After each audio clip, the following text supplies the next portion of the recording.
कातिल तेरी गली भी बदायूं से कम नहीं, कातिल तेरी गली भी बदायूं से कम नहीं, जिसके कदम कदम पे मज़ार शहीद है। सलाम, नमस्ते, सत श्री अकाल। मैं हूँ आपके साथ हर्षिता मिश्रा और आप देख रहे हैं टाइम्स मेल। कत्ल के दौर में जब कातिलों के नामो निशान तलाशना मुश्किल हो जाए, तब उन लोगों के चेहरे से पर्दे हटना ज़रूरी होता है जिनके चेहरे से शराफत टपक रही होती है। जब चेहरे से शराफत का नकाब हटता है, तब भरोसा ही नहीं बल्कि यकीन भी टूट जाता है। ऐसे सियासी माहौल में अगर सूबे का मुखिया ही फरेबी निकल जाए तो इसे क्या कहा जाएगा।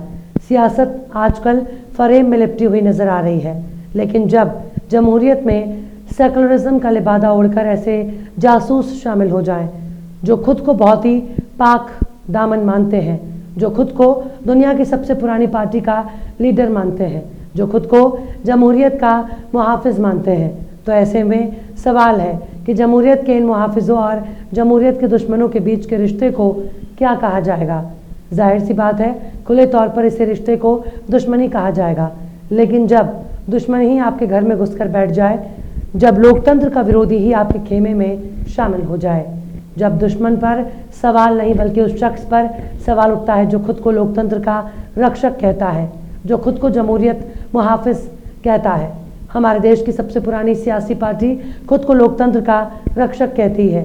एक एक कांग्रेसी खुद को जमहूरियत का मुहाफिज कहता है, जो लोकतंत्र का विरोध करने वालों के खिलाफ जंग का सिपाही मानता है। लेकिन मध्य प्रदेश की कांग्रेस खुद को लोकतंत्र का सिपाही भी मानती है और लोकतंत्र के दुश्मनों का जिगरी यार भी मानती है। मतलब हम लोकतंत्र के रक्षक भी हैं और लोकतंत्र के दुश्मनों के साथ भी हैं। इस वक्त पूर्व मुख्यमंत्री कमलनाथ और उनके बेटे को गेरुआ टोले ने ऐसा जाम पिलाया जिसके बाद पूरा कांग्रेस ही नशे में मदहोश हो चुका है। बस यही जाम अब राहुल गांधी को पीने की देर है। लोकतंत्र के खिलाफ हिंदू राष्ट्र की कल्पना रखने वाले घोर सांप्रदायिक बागेश्वर बाबा यानी धीरेन्द्र शास्त्री के संविधान विरोध सोच जग जाहिर है, लेकिन अब मध्य प्रदेश का कांग्रेसी टोला बाबा धीरेन्द्र शास्त्री के चरणों में लेट गया है।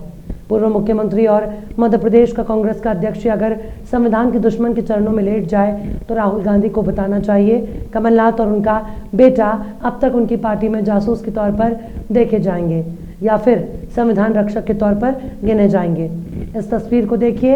इस तस्वीर में हिंदू राष्ट्र कट्टर समर्थक और संविधान विरोधी बागेश्वर धाम के बाबा धीरेन्द्र शास्त्री नजर आ रहे हैं। इस तस्वीर में आपको कांग्रेस के नेताओं का जमावड़ा नजर आ रहा है और बाकायदा छिंदवाड़ा में धीरेन्द्र शास्त्री के आगमन पर कमलनाथ और उनका बेटा बाबा जी के आगे सिर झुकाए खड़े हैं। राहुल गांधी की मानसिकता पर कोई सवाल नहीं है तो वो संविधान के समर्थक के तौर पर पहचाने जाते हैं, लेकिन जब राहुल गांधी के नेता ही हिंदू राष्ट्र के समर्थक और संविधान विरोधियों के आगे नतमस्तक हो चुके हैं तो कांग्रेस की जवाबदेही बनती है कि वो इस पर सफाई पेश करे कि उनका नेता अभी भी कांग्रेस का हिस्सा है या फिर गेरुआ टोले में शामिल हो चुका है। अब तो खुलेआम कांग्रेस के नेताओं पर सवाल उठ रहा है। अब तो खुलेआम ये सवाल पूछे जा रहे हैं, कातिल और मुहाफिज के बीच का फ़र्क किसने ख़त्म कर दिया। अगर कातिल और मकतूल के बीच का रिश्ता ख़त्म हो गया हो तो राहुल गांधी को बताना चाहिए खरीदारों को मंडी में उनके नेताओं की कितनी कीमत तय हुई है और उनके नेताओं को खरीदने वाले कौन लोग हैं। संविधान के रक्षक ही अगर बिकाऊ हैं तो उनका संविधान का रक्षक क्यों कहा जाएगा। अगर राहुल गांधी अभी से अपनी पार्टी की विचारधारा को तय नहीं कर सकते तो फिर उनके नेता को मुजरा करने की कितनी कीमत मिली है। आखिर क्यों बिक गए राहुल गांधी के सिपा सालार। आखिर क्यों भाजपाई हो गए कांग्रेस के कमलनाथ। आखिर क्यों लोकतंत्र के विरोध के आगे लेट गए कमलनाथ। आखिर क्यों हिंदू राष्ट्र के साथ खड़े हो गए लोकतंत्र के सिपा सालार। बताएंगे आपको और भी बहुत कुछ, लेकिन आप अगर हमारे चैनल पर नए हैं और पहली बार हमारी वीडियो को देख रहे हैं तो आप हमारे चैनल टाइम्स मेल को सब्सक्राइब कर लें, वीडियो को लाइक कर दें और बेल आइकन का नोटिफिकेशन बटन भी प्रेस कर दें ताकि बिना देरी हमारी हर खबर आपको मिलती रहे। लौटते हैं आप खबर की तरफ। इस वक्त कमलनाथ और उनके बेटे नकुलनाथ इस वक्त नेहरू को छोड़कर सावरकर के खेमे में शामिल हो गए। कांग्रेस के दो बड़े नेताओं की तस्वीरें सोशल मीडिया पर छाई हुई हैं। कांग्रेस के नेता ही अगर खुले तौर पर संविधान का विरोध करने वालों के साथ खड़े नजर आएंगे तो इसका सवाल राहुल गांधी और मल्लिकार्जुन खड़गे से क्यों ना पूछा जाए। अंधविश्वास को फैलाने वाले बाबा बागेश्वर के पंडाल में कमलनाथ और उनके बेटे की मौजूदगी बहुत बड़ा सवाल खड़ा करती है। कि आखिर कांग्रेस की ऐसी कौन सी मजबूरी आ गई जो उनको इतने घोर सांप्रदायिक शख्स के आगे सिर झुकाना पड़ रहा है। कोई भी लोकतंत्र का समर्थक इन तस्वीरों को देखकर सवाल उठाने पर मजबूर हो जाएगा कि आखिर इनकी कौन सी मजबूर आन पड़ी जो अब इनको ऐसे लोगों के सामने झुकना पड़ रहा है जो हिंदू राष्ट्र के समर्थक हैं। राहुल गांधी और उनकी पार्टी को बताना चाहिए कि उनके नेता हिंदू राष्ट्र की विचारधारा से कितना सहमत है।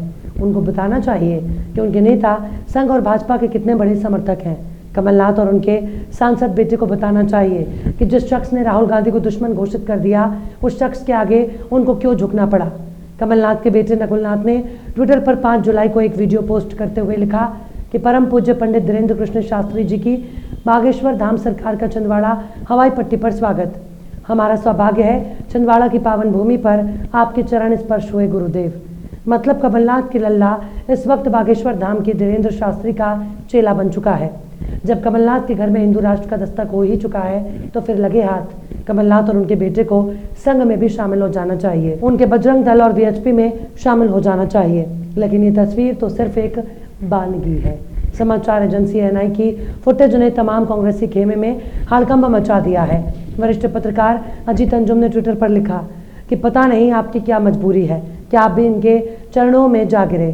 धीरेन्द्र शास्त्री जैसे लोग इस देश का माहौल खराब करने में भूमिका निभा रहे हैं और आप इनके लिए बिछे जा रहे हैं। ये पंडित धीरेन्द्र शास्त्री संविधान विरोधी बातें करता है, हिंदू राष्ट्र बनाने का ऐलान करता है और आप कुछ वोट हासिल करने के लिए इनके सामने भी नतमस्तक हैं। धन्य हैं आप। रात को सोने से पहले चरण धोकर पी लीजिएगा। पत्रकार साक्षी जोशी लिखती हैं। तो क्या कमलनाथ धीरेन्द्र शास्त्री के अब तक सभी विवादित बयानों का समर्थन करते हैं जिनमें से एक हिंदू राष्ट्र भी है?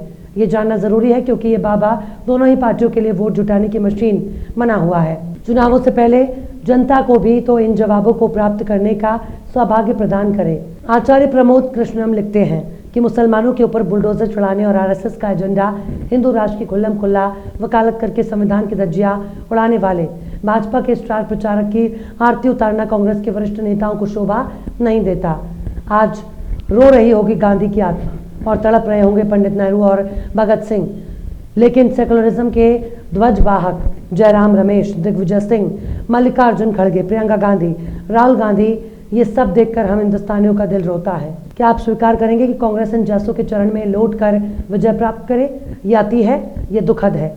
इंडिया टुडे आज तक के इस खबर पर गौर करें जिसमें आज तक लिखता है कि छिंदवाड़ा के सिमरिया में धीरेन्द्र शास्त्री की रामकथा के लिए तकरीबन 25 एकड़ जमीन को किराए पर लिया गया। सिमरिया में ही कमलनाथ ने 108 फीट ऊंची हनुमान जी की मूर्ति बनवाई है, जिसके साथ ही एक मंदिर भी बनवाया। इसी मंदिर के पास रामकथा का आयोजन हो रहा है। छिंदवाड़ा की मारुति नंदन सेवा समिति के संयोजक आनंद बख्शी, पूर्व मुख्यमंत्री कमलनाथ और सांसद नकुलनाथ धीरेन्द्र कृष्ण शास्त्री की कथा की काफी समय से लगे हुए थे। ऐसा पहली बार हो रहा है किसी कांग्रेसी नेता द्वारा धीरेन्द्र शास्त्री की कथा का आयोजन कराया जा रहा है। यही नहीं, एबीपी न्यूज की इस खबर पर गौर करिए जिसमें बताया गया कि धीरेन्द्र शास्त्री के छिंदवाड़ा दरबार में पहुंचे लाखों श्रद्धालु। कमलनाथ के बेटे और बहू ने भी सुनी कथा। मतलब कमलनाथ और उनका बेटा पूरी तरह से संविधान विरोधी शख्स के चरणों में लेटा रहना चाहते हैं। ऐसे ही लोग धर्म की आड़ लेकर सांप्रदायिक एजेंडा चलाते हैं।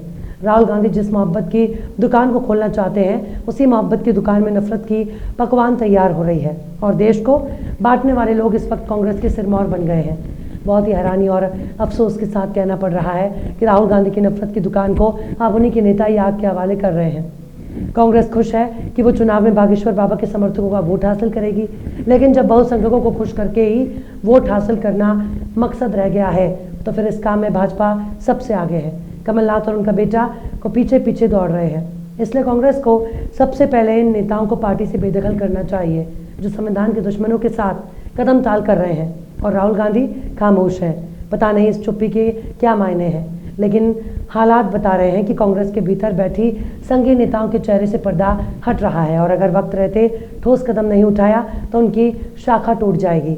राहुल गांधी की मोहब्बत की दुकान आने वाले दिनों में बंद हो जाएगी। बहरहाल चलते चलते आखिर में दाग देलवी ने भी क्या खूब फरमाया है। खूब पर्दा है कि चिलमन से लगे बैठे हैं। खूब पर्दा है कि चिलमन से लगे बैठे हैं, साफ छुपते भी नहीं, सामने आते भी नहीं। फिलहाल इस वीडियो में बस इतना ही। ये वीडियो आपको कैसा लगा कमेंट बॉक्स में ज़रूर बताइए। वीडियो पसंद आए तो लाइक करें। हमारे वीडियो लिंक को फेसबुक, ट्विटर, व्हाट्सएप पर अपने रिश्तेदार, यार दोस्तों को भी शेयर करें और बेबाक, निष्पक्ष, स्वतंत्र पत्रकारिता को सपोर्ट करने के लिए आप हमारे चैनल टाइम्स मेल को ज़रूर से सब्सक्राइब करें और हाँ, बेल आइकन की घंटी वाली बटन भी आप ज़रूर से दबा दें ताकि आपको हमारे आने वाले नए वीडियो की नोटिफिकेशन फ़ौरन ही मिल जाए। फिर मिलते हैं किसी और वीडियो में एक नई खबर के साथ। हर्षिता मिश्रा को दीजिए इजाज़त। जय हिंद। तो देख लिया आपने हमारे इस वीडियो को। हमें उम्मीद है कि आपने हमारे वीडियो को लाइक किया होगा और दूसरों को भी शेयर किया होगा। अगर अभी तक आपने हमारे चैनल टाइम्स मेल को सब्सक्राइब नहीं किया है तो जल्दी से सब्सक्राइब कर दें और बेल आइकन भी प्रेस कर दें।